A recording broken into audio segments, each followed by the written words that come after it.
د سامسنګ کمپنی مشر په 3 کلنۍ کې مړ شو چې اوس به په سرمایه باندې څوک لوبې کوي. او بل اخواته کشف شوې ده چې داسې یو سیاره هم موجوده ده چې ټوله په مکمله ډول د الماس نه جوړه شوې ده.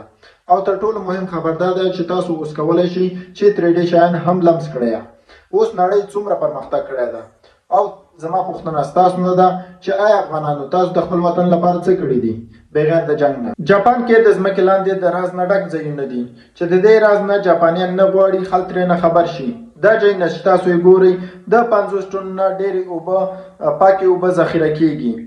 جاپانیان ولې غواړي چې د ځمکې لاندې داسې پاکې اوبه ذخیره کړي؟